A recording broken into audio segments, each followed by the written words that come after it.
Lianelli Hugueto del 10º semestre A de la materia Integración Económica con el profesor David Alastre. El tema del presente video será el federalismo. Las definiciones jurídicas clásicas del federalismo son invariablemente institucionales. Desde este punto de vista, el federalismo se refiere a una unión duradera de diversas comunidades políticas constituidas en órdenes legales con el propósito de formar un orden más amplio que abarca verticalmente dos niveles de gobierno, su existencia y los poderes, los cuales se encuentran establecidos constitucionalmente y cuyo ejercicio es susceptible a la revisión por un árbitro independiente. El federalismo refuerza la participación pública en el proceso democrático.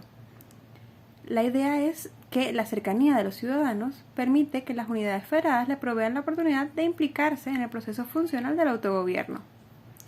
Un obstáculo político al federalismo es que cualquier régimen que pretenda reconciliar incluye muchas diferencias en objetivos o valores de los actores políticos que se implican en este. Entonces, dogmáticamente deben adherirse todos a una visión, un dogmatismo que es incompatible con el federalismo. El federalismo, auspiciado por Spinelli, es simplemente una de las tres corrientes principales que conforman el proceso de integración. Estas son el confederalismo, que brinda acuerdos entre estados en materia de cooperación, una comparación muy completa pero que no abarca soberanía nacional. El federalismo, que incluye diversas corrientes y pretende ir más allá del Estado-nación, dotando a una federación de soberanía propia. El funcionalismo, que se basa en la convicción de que el proceso de integración se logra de manera gradual, con la secesión de absoluta soberanía en ámbitos en concreto. Altiero Spinelli. Altiero Spinelli era uno de los padres fundadores de la Unión Europea y ferviente defensor del federalismo. Nació en Italia en 1907, se unió al Partido Comunista durante su juventud y se convirtió en una figura de la resistencia italiana contra el régimen de Mussolini. Spinelli fue encarcelado en la isla Ventotene por la policía del gobierno fascista de Mussolini en 1900. El Plan Spinelli tiene su base en el documento de Ventotene, el cual fue un plan escrito por Altiero Spinelli con otros activistas políticos como Eugenio Colorni, Ernesto Rozzi y Parlo Pertini, mientras estaban encarcelados en la isla Ventotene. Estos activistas forman parte del grupo denominado el Círculo Ventotene, que tenía por objeto reivindicar la libertad y la democracia en Italia. Este documento se convierte en la base del federalismo europeo. El plan proponía la creación de una Europa federalista bajo la unión de un gobierno común. Tuvo una gran influencia en la formación de la Unión Europea y en el desarrollo del federalismo como idea política. En 1980, Spinelli, junto con otros diputados parlamentarios, forman el Club Cocodrilo, cuyos miembros presentaron una petición para la elaboración de un tratado de la Unión Europea. Este tratado para la Unión Europea fue aprobado por el Parlamento y se dio el trabajo de la Comisión de Asuntos Institucionales destinado a elaborar una propuesta de resolución del anteproyecto del Tratado Constitutivo de la Unión Europea. Esto se prolongó durante un año. Los resultados se presentaron al Parlamento el 13 de septiembre de 1983, aprobándose al día siguiente. Una vez aprobado, este anteproyecto fue debatido en la Cámara. El proyecto de tratado constaba de 87 artículos llamados para complementar y modificar anteriores tratados constitutivos de las comunidades europeas, tanto en instituciones, políticas, gestión financiera, así como objetivos, estrategias y competencias de la Unión Europea.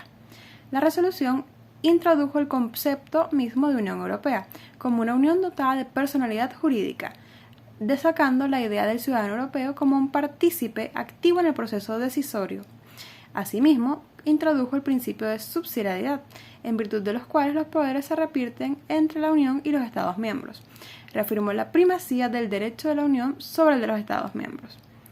Respecto a los objetivos, la Comisión se centró en la eliminación del desequilibrio regional, la protección del medio ambiente, el patrimonio cultural, la investigación científica con vistas al progreso de los pueblos, el progreso económico en el marco del mercado del interior libre, estabilidad monetaria, la promoción de las relaciones internacionales, la libre circulación de personas e ideas, la defensa y el desarrollo de los derechos humanos, Para alcanzar estos objetivos, se debía trabajar conjuntamente con instituciones europeas, así como un reequilibrio de los poderes, mediante el Parlamento y la Comisión.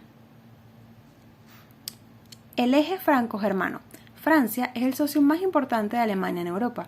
Después de la Segunda Guerra Mundial, ambos países se desarrollaron paralelamente con la integración europea, mediante una estrecha cooperación considerada hoy un modelo de la posible reconciliación entre dos pueblos que tenían bastantes conflictos en el pasado. En 1957, los dos países formaron parte del grupo de los 6 fundadores de la Comunidad Económica Europea, núcleo de la actual Unión Europea. La amistad franco-germana fue sellada en el Tratado de Eliseo en 1963 y se basa en estrechas relaciones entre sociedades civiles y numerosas instituciones de ambos países. El Tratado de Aquisgrán, firmado en 2019, representa una actualización de este tratado anterior y reorienta las relaciones germano-francesas teniendo en cuenta los futuros desafíos. En este acordaron impulsar el desarrollo de la Unión Europea, junto con los demás países de la Unión, fomentar las relaciones entre ambos pueblos. Desde 2016 existe una comisión franco-germana de impulso de la cooperación transfronteriza y desde el 2020 un fondo ciudadano germano-francés. Además, ambos países desean continuar con su cooperación en la política exterior, defensa, seguridad, cooperación para el desarrollo, educación e investigación, y en el desarrollo mutuo de los diplomas generados en ambos países. Este foco de cooperación se halla en crecimiento, así como la protección del clima, el medio ambiente y la salud. Los parlamentos de ambos países cultivan una estrecha cooperación. Desde el 2019 se reúnen 2 veces al año en la Asamblea Parlamentaria Franco-Germana, a la que pertenecen 50 diputados del Bundestag alemán y de la Asamblea Nacional Francesa. Entre sus tareas está la implementación del Tratado de Aquisgrán, una mayor aproximación del trabajo parlamentario y la eliminación de obstáculos para la creación de un espacio económico germano-francés. La Constitución de Europa. En el año 2003, los representantes de 15 gobiernos de los países que conformaban la Unión Europea para ese momento se dieron a la tarea de redactar un conjunto de reglas con el objetivo de mediar y normar la convivencia común de sus ciudadanos, así como el de delimitar las relaciones con otros estados externos a la Unión. El nombre con el que se conoce comúnmente es la Constitución Europea. Su nombre legal es Tratado por el que se establece una Constitución para Europa. Una diferencia técnica entre la Constitución y un tratado consiste en que la primera es el fruto de la deliberación de constituyentes electos, mientras que para la elaboración de un tratado basta con la participación de los estados firmantes, representados por sus respectivos gobiernos. Adicionalmente, una constitución debe ser refrendada por el pueblo mediante un referéndum. Hay 3 pilares básicos en la Constitución Europea, que son la atribución, la subsidiariedad, la proporcionalidad. En cuanto a la atribución, tenemos que es el que delimita las competencias de la Unión. Algunas competencias corresponden a la gestión de una moneda común, el euro, que le da exclusividad a la Real Unión, mientras que muchas otras recaen en el ámbito cultural y se mantienen bajo la potestad de sus respectivos gobiernos nacionales. La división de competencias deriva de la voluntad de diversos miembros de la Unión, quienes han decidido ceder o no soberanía en determinados ámbitos. El principio de subsidiariedad implica que la Unión puede reforzar la acción de los Estados a fines que ha considerado obligatorio, pero que al Estado miembro le sea imposible alcanzar.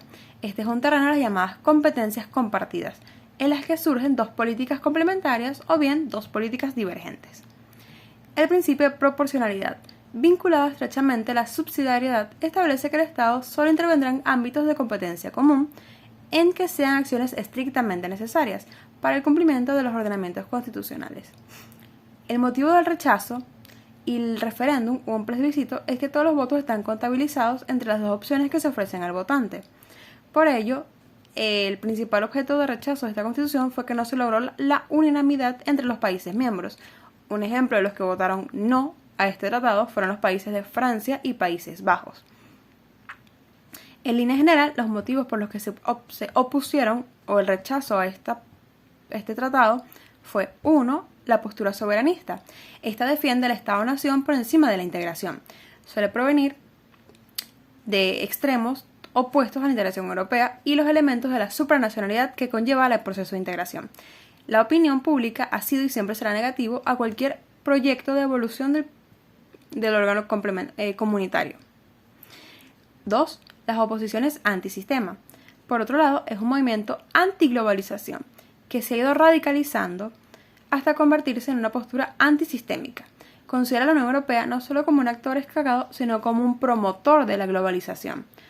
Por otro, se trata de El tercer punto es el rechazo europeísta, un rechazo paradójico por venir de un federalismo europeo. El ciudadano está descontento con el Tratado Constitucional porque considera que el ritmo de integración debe ser más rápido y rechaza la propuesta de no dar un paso definitivo hacia la Federación Europea. Es una postura minoritaria. Cuarto, el oportunismo. Los líderes políticos hacen sus cálculos que apostaron por el no con la esperanza de que esto fortalece sus posiciones en el seno de las agrupaciones políticas y mejora sus opciones personales a futuro. El motivo 5 es el miedo.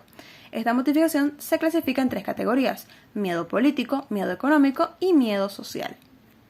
En cuanto al miedo político, se proviene de una multitud de factores diferentes. 1. La pérdida de peso de una unión, el cambio de la relación de fuerzas, la pérdida de cohesión interna por la ampliación que se dio en esa época, la prisa excesiva hacia la integración y la supranacionalidad, el miedo a una ampliación sin profundización y la transferencia excesiva de soberanía a la Unión. El miedo económico. La Unión es percibida como parte de los problemas y no la solución. Se considera que actúa para la desaparición del bienestar del Estado en favor de la integración. Otros consideran que no defiende al ciudadano europeo frente a la globalización. También se acusa de la rigidez de los mercados. Y el miedo social tiene 2 vertientes, hacia la inmigración y hacia la seguridad. En el terreno migratorio no hay demasiadas razones, pero se asocia a la explosión migratoria que la Unión Europea por su proceso de ampliación. También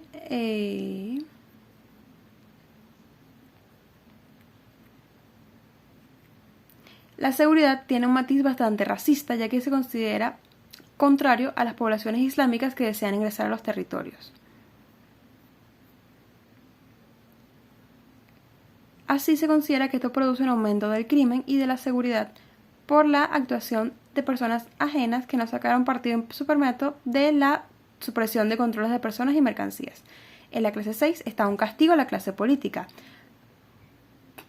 Sus motivaciones aprovechan cualquier consulta para castigar al gobierno de turno o a la clase política gobernante.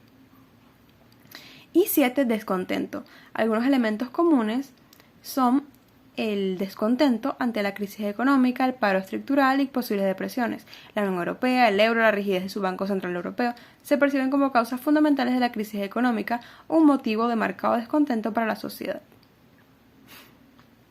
En la presente lámina se pueden visualizar las referencias bibliográficas que se consultaron para este trabajo. Tenemos Altiero Spinelli, Federalista Incansable, Documentos de la Unión Europea, QEA del 2006, enero-febrero, Rechazo a la Constitución Europea, Diario El Cotidiano, volumen 21, número 135, de la Universidad Autónoma Metropolitana de Azcapotzalco, México. García Valdecasa, El rechazo al análisis del proyecto de la Unión Europea, análisis retrospectivo del Real Instituto Elcano. El papel de Altiero Spinelli en el camino hacia la Unión Europea, Briefing Series, Historia de la Unión Europea, de la página del Parlamento de la Unión Europea. Muchas gracias por su atención.